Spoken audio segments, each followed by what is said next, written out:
अरे यार। Hello students, बेटा आज हम हिंदी में अंतरा बुक से पाठ 1 प्रेम घन की स्मृति छाया का अध्ययन करेंगे।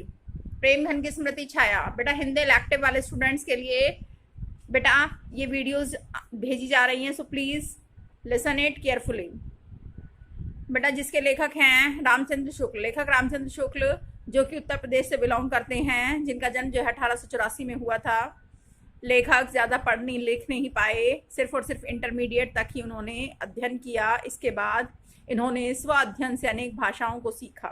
ठीक है बेटा, इनकी फेमस रचनाओं में बेटा रस मीमांसा और चिंतामणि, चिंतामणि जो कि 4 भागों में 4 खंडों में विभाजित है, सबसे फेमस रचनाएं हैं। ये एक आलोचक भी रहे हैं, एक इतिहासकार भी रहे हैं, साथ ही इन्होंने एक फेमस रचनाकार के रूप में भी कार्य किया है। इनकी भाषा जो है वो थोड़ी सी टेढ़ी रही है। क्योंकि इन्होंने अपनी भाषा के माध्यम से फेमस लेखकों और कवियों पर भी आलोचनाएं की हैं। ठीक है बेटा, तुलसीदास है, सूरदास है, इन पर भी इन्होंने रचनाएं लिखी हैं, इन्होंने ग्रंथ लिखे हैं। लेखक कहते हैं इस पाठ में प्रेमघन की स्मृति छाया के माध्यम से लेखक ने अपने संस्मरण का वर्णन किया है। संस्मरण क्यों? क्योंकि ये संस्मरण विधा में रचित है, जिसमें वो बताते हैं कि जब वो बचपन में किस प्रकार से भारतेंदु मंडल के शौकीन रहे थे, भारतेंदु मंडल के कवियों के लिए उनके हृदय में बड़ा ही स्नेह था। लेखक भारतेंदु मंडल से बड़े ही प्रभावित थे, फारसी का बोलबाला था। ये लगभग लेखक ने 1938 के आसपास की बात की है। ठीक है बेटा, लेखक कहते हैं उन दिनों चारों तरफ केवल और केवल वातावरण जो था, इवन 1938 नहीं, लगभग 1880 के आसपास की, सॉरी फॉर दैट, 1880 के आसपास की बात है। ठीक है बेटा, लेखक कहते हैं 1880 के आसपास की बात थी। भारतेंदु जो थे बड़े फेमस थे, लेकिन लेखक का जन्म जो है 1884 में हुआ, लेकिन उसके बाद 1890 के आसपास की बात है। उस समय लेखक की उम्र भी 8 वर्ष से नीचे कम ही थी। लेखक कहते हैं उनका भारतेंदु के प्रति काफ़ी रुझान था। भारतेंदु के नाटक उन दिनों बहुत जोरों पर थे, बहुत प्रसिद्ध थे। लेखक ने भी भारतेंदु के नाटकों को देखा, उनको सुना। ठीक है बेटा, लेखक कहते हैं कि भारतेंदु का दुर्लभ बंधु हो या सत्यवादी हरिश्चंद्र हो, वे नाटक बड़े ही फेमस थे। लोग जो थे वो सत्यवादी हरिश्चंद्र के रूप में भारतेंदु को ही देखते थे। ठीक है बच्चे, साथ ही लेखक यह भी बताते हैं कि घर का वातावरण भी उर्दू का होने के बावजूद पिता जो है रामचरितमानस और रामचंद्रिका हिंदी में रात को पढ़कर उनको सुनाते थे, जिसके चलते लेखक की रुचि जो है वो हिंदी में हुई, क्योंकि भारतेंदु ने ही बेटा खड़ी बोली का प्रारंभ किया था। ठीक है बेटा, हिंदी भाषा का प्रारंभ किया था, वरना तो इससे पहले जो लेखक और कवि हुआ करते थे उन्होंने, क्योंकि लेखन गद्य विधा तो इतनी फेमस नहीं थी, पद्य विधा फेमस थी, और पद्य विधा जो थी वो ब्रज भाषा में हुआ करती थी या फिर किसमें, उर्दू फारसी में हुआ करती थी। ठीक है बेटा, लेखक कहते हैं हालांकि अवधी में भी थी, अवधी भाषा भी फेमस थी, क्षेत्रीय भाषाएं फेमस थी, ना कि कोई अपनी एक भाषा, लेकिन खड़ी बोली का प्रादुर्भाव जो है वो भारतेंदु को माना जाता है। ठीक है बेटा, 1880 के बाद फिर गद्य विधा भी 1880 के बाद डेवलप हुई थी। ठीक है बेटा, विकसित हुई थी। लेखक जो थे वो गद्य विधा से जुड़े और धीरे धीरे उनके मन में रुचि बढ़ गई। लेखक के पिता का तबादला भी हमीरपुर जिले, राठ जिले से मिर्ज़ापुर हो गया। लेखक कहते हैं वे मिर्ज़ापुर आ गए। उस समय लेखक की उम्र सिर्फ और सिर्फ 8 वर्ष की थी। मिर्ज़ापुर आने पर पता चला लेखक को कि भारतेंदु मंडल के जो प्रसिद्ध रचनाकार हैं, जिनका नाम है चौधरी उपाध्याय बद्री नारायण। ठीक है बेटा, लेखक को पता चला कि उनका घर जो है वो लगभग 1-1.5 मील दूर ही है। लेखक भी अपनी मित्र मंडली के साथ उनसे मिलने के लिए क्योंकि उत्कंठा थी कि उन लेखकों से मिले, उन कवियों से मिले, इसलिए वो भी उन मित्र मंडली के साथ चल पड़े। लेखक कहते हैं कि यहाँ पर उन्होंने प्रेमघन को पहली बार देखा। प्रेमघन जो कि चौधरी बद्री नारायण का साहित्यिक नाम है, क्योंकि वो साहित्य में प्रेमघन के नाम से लिखते थे। ठीक है बेटा, लेखक कहते हैं कि उन्होंने देखा कि एक बड़े से मकान के नीचे चारों तरफ सघन लताओं के बीच वे खड़े थे। ठीक है बेटा, वे सड़क पर चक्कर लगा रहे थे। तभी अचानक ऊपर की तरफ नजर गई और पता चला कि प्रेमघन जी जो हैं उनकी हल्की सी छवि लेखक ने देखी, पहली झलक, पहली झांकी, जिसमें उन्होंने एक हाथ से स्तंभ को पकड़ा हुआ था और प्रेमघन जो है लंबे लंबे कंधों तक के केशों को झटका रहे थे। लेखक कहते हैं वह छवि पहली बार उन्होंने देखी। इसके बाद धीरे धीरे उनकी मुलाकातों का सिलसिला बढ़ने लगा, क्योंकि लेखक अब मिर्ज़ापुर में ही रहने लगे थे। लेखक कहते हैं उन्हें पुस्तकें पढ़ने का, साहित्य पढ़ने का बड़ा शौक था, और इसी के चलते घर में जो पंडित बालकृष्ण, जो पिता के परम सहपाठी थे, ठीक है बेटा, उन्हीं के जीवन, भारत जीवन प्रेस से किताबें आती थी। लेकिन लेखक के पिता नहीं चाहते थे कि वह किताबों में पढ़कर, ठीक है बेटा, साहित्य में पढ़कर वह अपनी पढ़ाई से वंचित हो जाए, इसलिए उन्होंने किताबें छिपा कर रख दी, जिसके चलते लेखक को पंडित केदारनाथ पाठक के पुस्तकालय, जो उन्होंने उसी समय खोला था, उस पुस्तकालय में किताबें पढ़ने के लिए जाना पड़ता था, क्योंकि लेखक को किताबें पढ़ने का बड़ा शौक था। ऐसे में लेखक कहते हैं एक बार पिता ने काशी उन्हें भेज दिया एक बारात के सिलसिले में अपने मित्रों के साथ। लेखक काशी जाते हैं अपने मित्रों के साथ, तब जाकर लेखक को पता चलता है कि काशी में ही वह मकान जहाँ से पंडित केदारनाथ पाठक निकल रहे थे, वह मकान भारतेंदु का है। लेखक को जैसे ही पता चलता है, वे भारतेंदु जी से मिलने के लिए उनकी उत्कंठा और ज़्यादा बढ़ जाती है। यहाँ से लेखक का जो साहित्यिक जीवन है वो प्रारंभ हो जाता है। लेखक कहते हैं जिस मोहल्ले में, मिर्ज़ापुर के जिस मोहल्ले में वो रहते थे, वह मोहल्ला जो है वह वकीलों, अफसरों, कोर्ट कचहरी वाले लोगों से संबंधित था, बड़े बड़े अधिकारियों और अफसरों का था, जो उर्दू बोलना पसंद करते थे। लेकिन लेखक को केवल और केवल हिंदी बोलना पसंद था।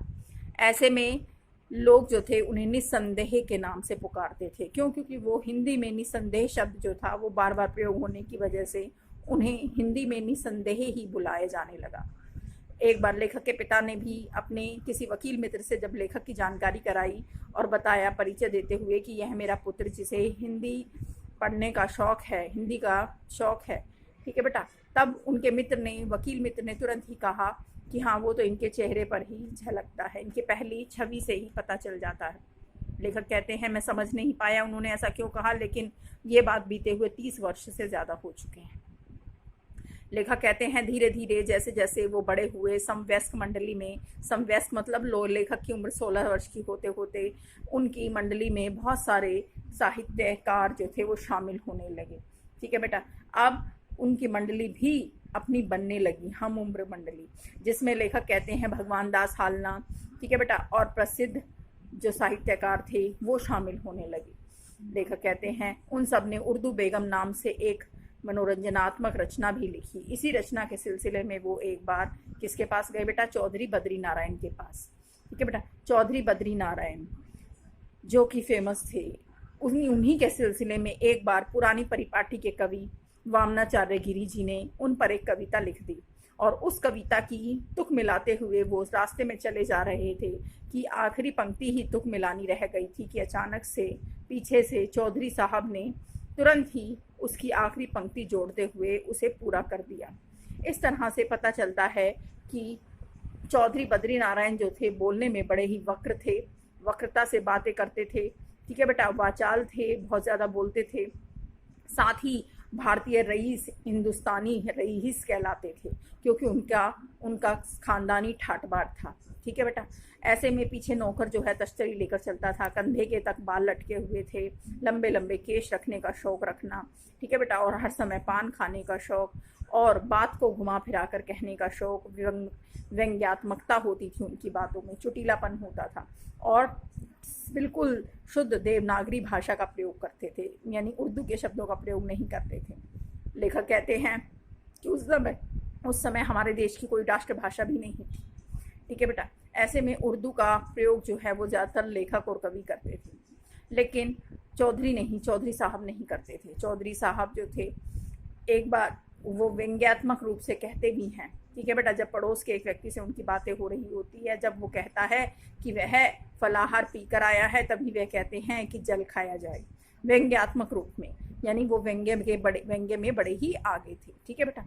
साथ ही वो ये भी बताते हैं कि चौधरी बद्री नारायण जो थे वो रईस होने की वजह से उनके घर में उत्सव वगैरह सब कुछ उनके घर पर ही होता था, चाहे वो वसंत पंचमी का त्यौहार हो या फिर होली का त्यौहार हो, ठीक है बेटा। नाच गाना, नृत्य गायन उनके घर में अक्सर हुआ करते थे। वो इन चीज़ों के शौकीन भी थे, रुचि भी रखते थे इन चीज़ों में। लेखक ने इसी सिलसिले को आगे बढ़ाते हुए कहा कि जब वो अपने उर्दू बेगम नाम की व्यंग्य रचना के मनोरंजनात्मक रचना के लिए वहाँ पर गए, उनके पास चौधरी बद्री नारायण को दिखाने के लिए, तब वो उनसे बातें करते हुए बैठे थे कि अचानक से लैंप में तेज़ आग भभकने लगी। लैंप तेज़ हो गया, लेकिन चौधरी बद्री नारायण ने उठकर उसे कम करने की कोशिश नहीं की और नौकरों को बुलाने लगे। लेखक भी बैठे ये सब देख रहे थे। हालांकि वो इसे कम करना चाहते थे, लेकिन अचानक से उनके मित्र लक्ष्मी नारायण ने उन्हें हाथ रखते हुए उन्हें मना कर दिया उठने से। इस पर लेखक कहते हैं कि लैंप जो है वो चकनाचूर हो गया, लैंप का शीशा, लेकिन चौधरी बद्री नारायण जो थे वो उठकर उसे कम नहीं किया उन्होंने, और नौकरों को ही ताना मारने लगे, नौकरों को ही वक्रता से बातें सुनाने लगे। इसका मतलब पता चलता है कि वो बातों में बड़े ही वक्र थे। ठीक है बेटा, टेढ़ापन था उनके, और खानदानी रईसी के कारण वो स्वयं कुछ नहीं करते थे। ठीक है बेटा, और वही वक्रता उनकी रचनाओं में भी देखने को मिलती है। शायद इसीलिए साहित्य जगत में चौधरी बद्री नारायण का नाम जो है, ठीक है बेटा, वो फेमस है, प्रसिद्ध है, क्योंकि उन्हें बातों को वक्रता से कहने का अंदाज जो था वह उनका अनूठा होता था। ठीक है बेटा, लेखक कहते हैं कि वे शुद्ध नागरी का प्रयोग करते थे, इसलिए कभी मिर्ज़ापुर नहीं बोलते थे, अपितु इसे भी वो मीरजापुर कहते थे, अर्थात बड़ी की मात्रा का प्रयोग करते हुए, क्योंकि उन्हें उर्दू का निषेध था। वे उर्दू नहीं बोलकर खड़ी बोली को ही प्राथमिकता देते थे। समझ में आए बच्चे? कुल मिलाकर यहाँ पर व्यक्तित्व पता चलता है, फिर साथ में लेखक की साहित्य में रुचि का पता चलता है। ठीक है बेटा, कि लेखक की भी साहित्य में कैसे रुचि बढ़ी, लेखक कैसे बाल्यावस्था से किशोरावस्था में प्रवेश करते करते लेखक के मन में भारतेंदु मंडल के लिए जो आदर भाव था वह कैसे विकसित हुआ, और उसी को यहाँ पर लेखक ने इस संस्मरण के माध्यम से व्यक्त किया है। धन्यवाद।